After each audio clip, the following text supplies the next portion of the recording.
Si hoy abres Facebook, probablemente lo último que se te ocurra es jugar algo ahí. Es más, yo creo que muchos ya ni usan Facebook. Y seguro ni recuerdas la última vez que te salió tu vecino necesita un tractor. O te mandaron energía extra para tu mafia. Pero hubo una época en la que estos mensajes llenaban tu feed. Y no eran bots random, eran tus amigos, tu jefe, tu tía, todos metidísimos en los juegos. Y aquí viene la gran duda. ¿Cómo pasó que una red para subir fotos de borracheras y nacadas terminó siendo el arcade más grande del mundo?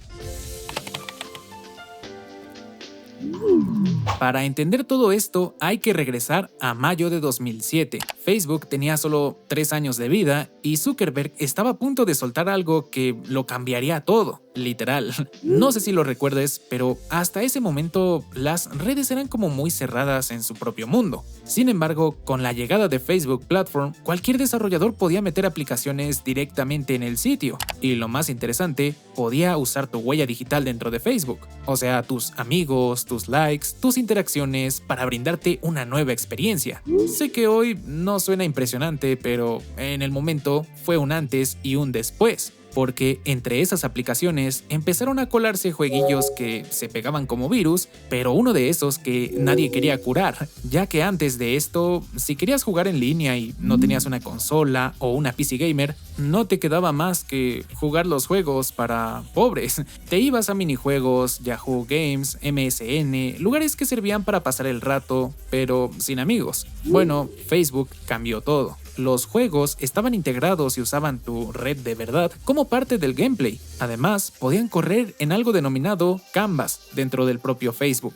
básicamente una mini página web sin abrir otras ventanas. En 2007 eso era impensable. Zuckerberg vendió la idea como, ya sabes, la evolución de la red. Y sí, suena bonito, pero lo que pasó fue que tu lista de amigos, tus fotos y hasta tus likes se volvieron el combustible de 1000 granjas virtuales. Y de ahí se vino una avalancha. Uno de los primeros hits fue Scrabulous, un clon de Scrabble hecho por 2 hermanos de la India. Era gratuito, conectado con tus amigos y muy adictivo. En unos cuantos meses tenía 3 millones de jugadores. El problema, bueno, pues que Hasbro y Mattel los demandaron, pero tan fuerte fue el amor por el juego que la gente armó protestas dentro del propio Facebook. En su pico, Scrabulous tenía 700,000 jugadores diarios, y aunque era solo un clon, fue la primera vez que muchos entraban a Facebook solo por un juego. Cuando lo cerraron en 2008, dejó un hueco, pero también dejó claro algo. La gente pendeja podía pelear por un juego digital. Facebook descubrió casi sin querer que los juegos también desataban pasiones, pero esto apenas arrancaba. Scrabulous fue, digamos, solo la chispa. Después vinieron pesos pesados como Mafia Wars en 2008 del estudio Zynga, que metió el concepto de energía limitada y combates por turnos, o Lil Green Patch, que parecía un jueguillo cualquiera, pero cada plantita virtual apoyaba ONGs reales. Y sí, como no podía faltar, un clásico juego de póker. Llegó el famoso Texas Hold'em Poker de Zynga también, pero había de todo: guerras de vampiros y zombies, trivias que te decían si eras más Gryffindor o Slytherin. Al inicio todo era simple, gratis y con un botón bien tentador de invita a tus amigos para desbloquear más. Era lógico que tenían viralidad al 100%, y mientras tanto todos estos estudios como Zynga, Playfish, los de Pet Society y Restaurant City, o Crowdstar, los de Happy Aquarium, todos vieron la mina de oro, porque aquí la clave no era hacer un juegazo, sino era viralizarse y juntar la máxima cantidad de usuarios posibles, y que en cada acción, logro o clic viniera con la pregunta mágica: ¿quieres compartirlo con tus amigos? Y claro, todos le daban a que sí.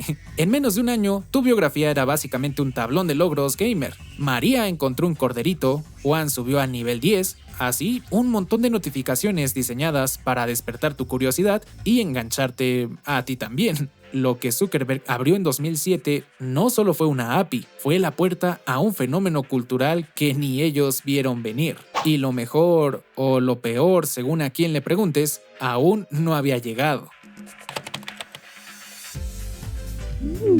En junio de 2009, Facebook ya era básicamente un zoológico de jueguitos virtuales, pero realmente nadie estaba preparado para lo que venía.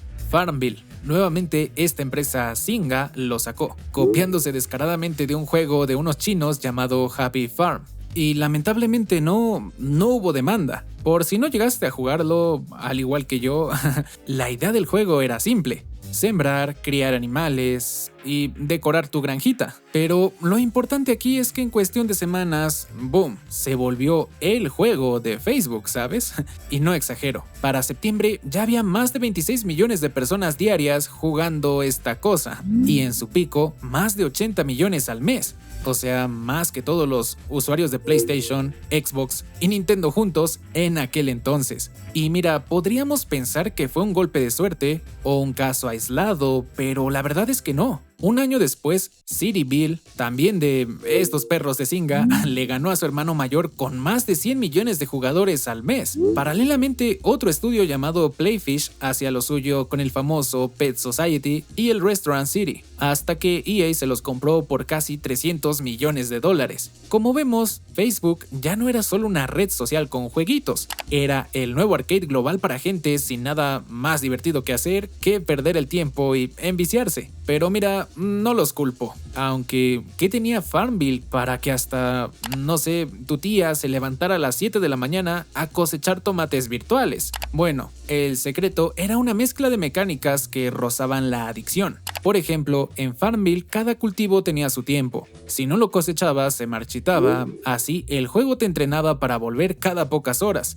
Además, cada acción venía con ese botoncito de compártelo con tus amigos. Y claro, si lo hacías, te daban moneditas, regalos o premios. Porque sí, el juego te premiaba por molestar y spamear a medio Facebook. Pero eso no era todo. Tener más vecinos te daba más espacio, más recursos y más poder.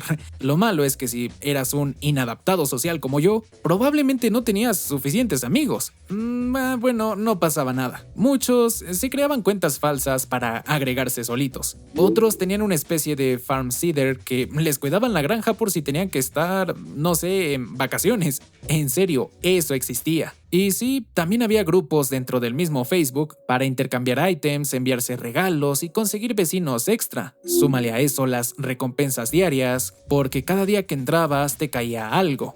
Y luego el toque maestro, el modelo freemium. Jugar era gratis, sí, pero si querías farm cash, la moneda premium del juego, tocaba soltar billete real. Querías acelerar cosechas, paga. Resucitar cultivos, paga. Decoraciones chidas, paga.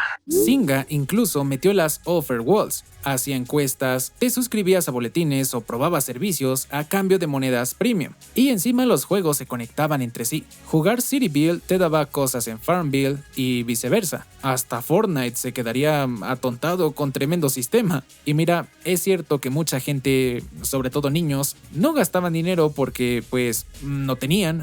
Solo un 1 o 5% de los jugadores pagaban y con decenas de millones eso daba para llenar al cochinito de Zynga. Pero aquí llegó un buen golpe por parte de Facebook, ya que viendo la mina de oro impuso su propia moneda y se quedó con el 30% de los ingresos. Como era de esperarse, los de Zynga no estaban nada contentos y amenazaron con salirse, pero al final firmaron un trato de 5 años. Así que ahí estuvieron como un típico matrimonio forzado, pero rentable, muy rentable. Y por si fuera poco, el juego también ganaba con colaboraciones de marca, como en el caso de 7-Eleven, que si comprabas cierto refresco o producto, venía con un código, y eso se volvía un ítem exclusivo en Farmville. Pero ojo, no todo era bonito para los usuarios, claro que no. Muchas ofertas eran borderline engañosas, tipo boletines ocultos, software y aplicaciones dudosas. Facebook tuvo que meter mano para regular todo este desastre. Y todo eso, como dicen, estaba fríamente calculado. Zynga usaba Z-Track, una herramienta que analizaba cada clic,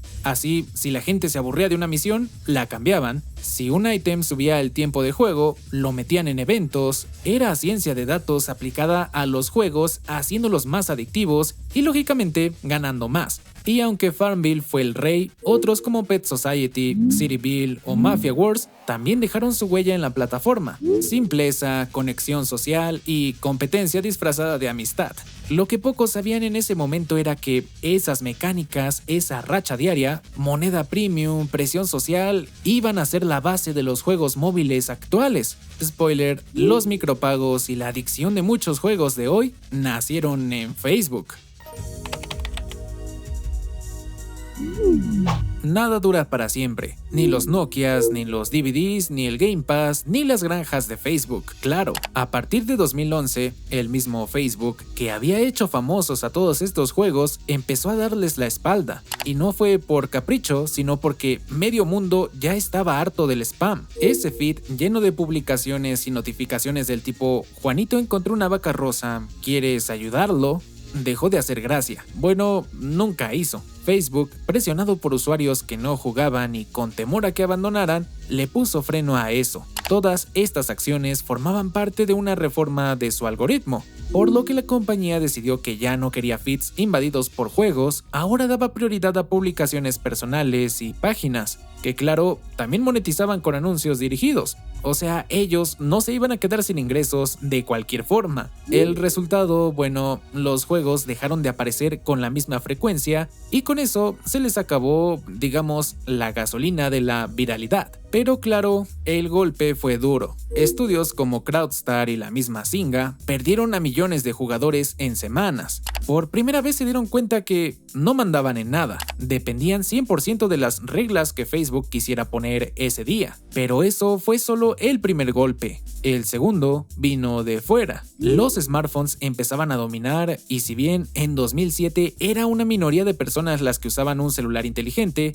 para 2012 ya eran más de 500 millones de usuarios jugando desde una tablet en pleno auge o un smartphone. Definitivamente eran la consola de bolsillo. Candy Crush, Clash of Clans, Angry Birds, todos copiaban la fórmula de Facebook, pero ahora te podían mandar notificaciones push directo al celular. O sea, ya ni necesitaban de Facebook. El ecosistema social se mudó y lo que antes era una red social con juegos llena de actividad, poco a poco fue quedando abandonada y esto de los juegos más en segundo plano. Esos mismos jugadores que en 2009 se levantaban a cosechar zanahorias virtuales, para 2013 ya no querían ni abrir el juego. Quedaron hartos. Las mecánicas que antes eran emocionantes, ahora eran tareas pendientes sin la satisfacción como la primera partida. Muchos juegos clásicos desaparecieron en silencio. Pet Society cerró en 2013, Farmville aguantó hasta diciembre de 2020, sí, 2020,